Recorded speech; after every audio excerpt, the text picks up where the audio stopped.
إن الحمد لله نحمده ونستعين به ونستهديه ونستغفره ونعوذ بالله من شرور أنفسنا ومن سيئات أعمالنا من يهده الله فهو المهتد ومن يضلل فلن تجد له وليا مرشدا والصلاة والسلام على أشرف الخلق أجمعين سيد الأنبياء والمرسلين حبيب رب العالمين سيدنا محمد صلى الله عليه وعلى آله وصحبه وآل بيته ومن تبعهم بإحسان إلى يوم الدين اللهم اجمعنا معهم يا أرحم الراحمين. Today's khutbah, it's about Ramadan, but from a different angle.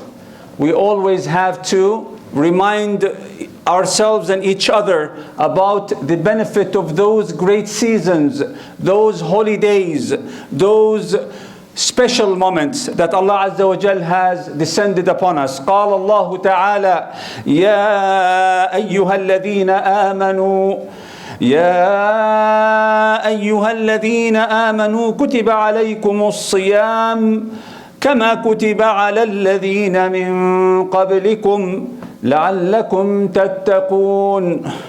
Allah Azza wa Jal is calling us, is talking to us and reminding us that Allah have obliged us to do siyam, to do fasting. And that was not only for Ummat Muhammad, the followers of Muhammad sallallahu alaihi wasallam, al-Muslimun. It was obliged by the nations before you, before us, since the beginning of this universe. Siyam. So today we will learn what is Siyam about, not the regular way. And I've named the khutbah today a very different topic. It's going from slavery to freedom. And this is one of the most important lessons that we take from Ramadan. We are all slaves. We are slaves in a way that we want and sometimes in a way that we don't want. Number one, we are slaves to Allah Azza wa Jal, servants to His order. So we have to be the good servants, ibadullah. Proudly we serve Allah and we are the slaves of Allah's orders. But that is willingly. Now unwillingly, we are slaves of our habits, of our desires, of our daily routine, of our attraction or hobbies.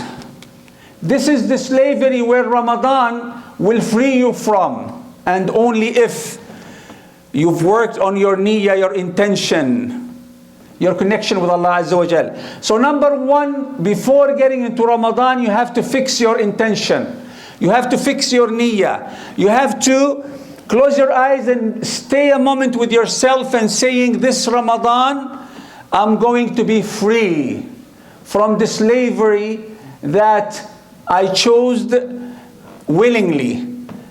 Example, we are slaves for certain habits of eating.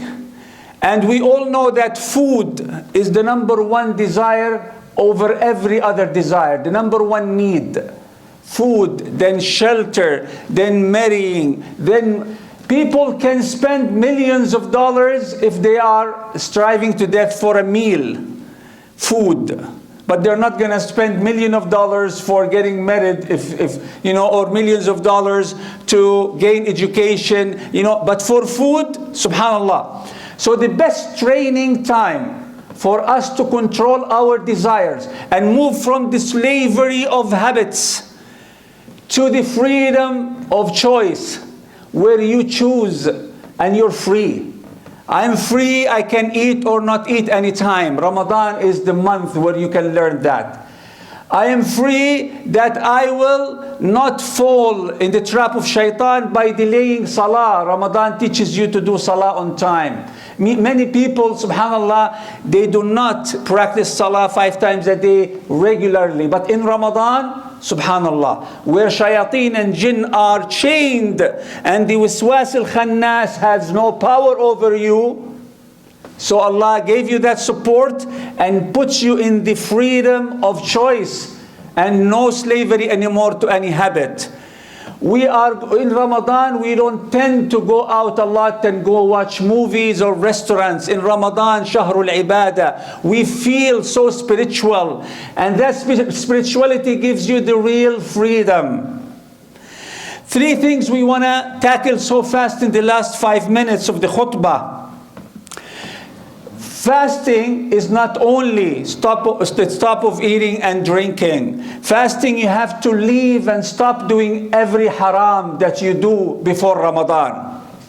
This is the real fasting. And as we've learned from this ayah, لَعَلَّكُمْ تَتَّقُونَ, it is the real purpose of Ramadan is taqwa. And taqwa, it means you have to stay away from anything that Allah Azza wa Jal asks you to leave or it is haram.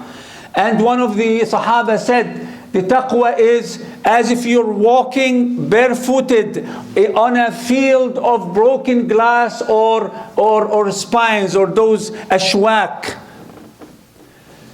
You are going to be so careful not to step over anything that could injure your feet or foot. This is how you will deal with whatever Allah has told you to avoid.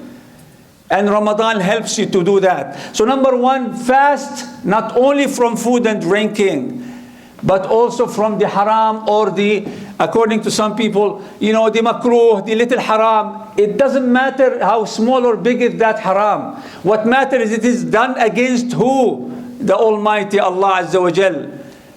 Above and beyond every, size you would imagine. So that is a great training. So fast, stay away. Your spirit and body should stay away from haram.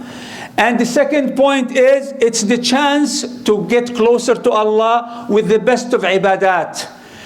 A lot of people, including myself, we tend to forget to do qiyam al-layl, at-tahajjud, where Allah Azza wa Jalla in the last third of every night through the year goes down to the first heaven, first sky and asks, who wants anything so I can give? Who is making dua so I can give istijaba? Who is in trouble so I can relieve his trouble? And only those who are awake doing dua in that last third of each night, they are the ones who will win this gift and support from Allah Azza wa Jal. So it's time to free yourself from the slavery of getting addicted to sleeping. Whether you sleep late or night, when you sleep, you don't want to wake up. Allah make it easy on you in Ramadan to wake up and join jama'ah in the masjid or jama'ah at home, especially in the closure that we have. May Allah elevate this calamity. So the second, as we said, is at-taqarrub ilallah. Be close to Allah and make more ibadah, especially those ibadah such as qira'at Quran. Many people do not have the habit of daily Quran. And I don't like to call it a habit because it's a ibadah. But a positive habit that with a good intention becomes a ibadah. Read Quran daily. In Ramadan, very seldom you find a Muslim who knows his Islam is not reading Quran on daily basis.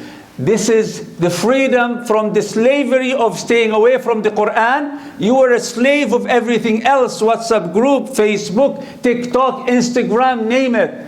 Now it's time to free yourself from that type of slavery, the bad habits, and become the real servant of Allah Azza wa Jal.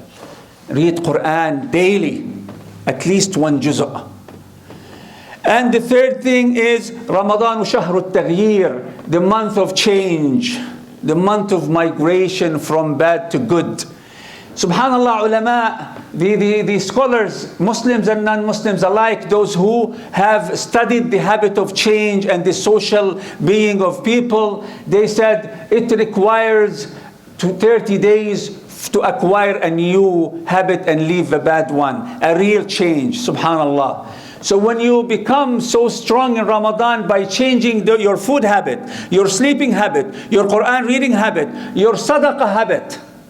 Most people forget to do sadaqah on daily basis before and after Ramadan. But in Ramadan, you feel that with the support of Allah Azza wa Jal, they just want to spend fi sabilillah and win the best of reward, because the reward in Ramadan is multiplied more and more than any other month. So the change. Consider Ramadan the month of change, the season of change, opportunity of change. Who among us thinks that I have accomplished everything in life? Who among us thinks that there is nothing in me wrong that requires change? None. None, unless you're an angel. This is the month of change. Shahru Taghyir. So how can I change? Tawbah, Thabat, Takhtit. Make these targets. I have to ask forgiveness. Daily we do not, even when we say astaghfirullah, it's not enough. You have to remember what you did wrong in the last year or since you were born, and do real tawbah. So you have to clean the clothes, clean your dish before you put new food. Clean your heart before you put new ibadah with tawbah. Thabat, you have to fight any desire. Ramadan, there are desires. Shayateen are chained down, but you have your internal desire that will tell you always sleep more. You know, you're waiting for food and you're kind of sometimes not comfortable with the act of siyam. Fight that and stay constant. When you do something for 30 days, willingly, happily, with power, that is thabat. You're standing on a unrocky ground. And takhtit, plan that whatever habits you take with you from Ramadan, the new things you've learned, the real change. How can you know that you're a winner? How would you know that Allah have accepted from you? If you maintain those great new habits after Ramadan. This is one of the great signs. If you do Qiyamul Layl every day in Ramadan, and then from Eid, subhanallah, we go out, we party, we sleep, and we never wake up. Did you really learn from Ramadan? Or do you think that Allah, the Rabb of Ramadan, is not the Rabb of Sha'ban and Shawwal and the rest of the year? Be careful, brothers and sisters. Be careful that the same Allah that you worship in Ramadan, He is the same Allah available through the year. أقول قولي هذا واستغفر الله لي ولكم فيفوز المستغفرين فاستغفروه. بسم الله الرحمن الرحيم والصلاة والسلام على رسول الله. أما بعد. I will quote this from Dr. Amjad, and I wish he will forgive me because I did not ask his permission, although I know his generosity. He named Ramadan a beautiful, he explained Ramadan in one beautiful way, that he says, رمضان دورة إنقاذ إلهية إجبارية نتخرج منها بشهادة مكتوب عليها قد عرفت فالزم. Ramadan is considered a training session, a training month, where Allah has made obligatory on us, imposed on us, and we graduate from this training session in Ramadan with a certificate. That on the certificate it's written, قَدْ عَرَفْتَ فَالْزَمْ. You have learned, so stay attached with what you've learned. You have enjoyed, so keep enjoying with which have you enjoyed. It is indeed a training month for us, for a change. So may Allah Azza wa Jal make us among those who do take this opportunity. And first we make dua that we reach Ramadan healthy, in the best of status. We enjoy ibadah in Ramadan, and we continue take this great ibadah, great rahmah with us till the end of the year. Allahumma ighfir lana warhamna wahdina wahdi bina. Allahumma arhamna fawqa al-ardi wa tahta al-ardi wa yawma al-ardi alayk. Allahumma arham amwat al-muslimin warham ahya al-muslimin. Allahumma ij'alna نقابلك وأنت راض عنا. اللهم لا تأخذنا إليك إلا وأنت راض عنا. اللهم احشرنا مع محمد صلى الله عليه وسلم في عليين. اللهم من غير سابقة عذاب. اللهم اغفر لنا ولأولادنا ولزوجاتنا ولآبائنا ولأمهاتنا. اللهم اجعلنا بارين بآبائنا وأمهاتنا، واجعل أبناءنا بارين بنا. اللهم اجعلنا هادين مهديين لا ضالين ولا مضلين. اللهم اغفر لنا. اللهم اجعل هذا الجمع جمعا مرحوما، وتفرقنا من بعده تفرقا معصوما، ولا تجعل منا ولا معنا محروما ولا مأثوما يا رب العالمين. إن الله وملائكته يصلون على النبي يا أيها الذين آمنوا صلوا عليه وسلموا تسليما. اللهم صل وسلم وبارك على سيدنا محمد وعلى آله وصحبه وسلم، وأقم الصلاة.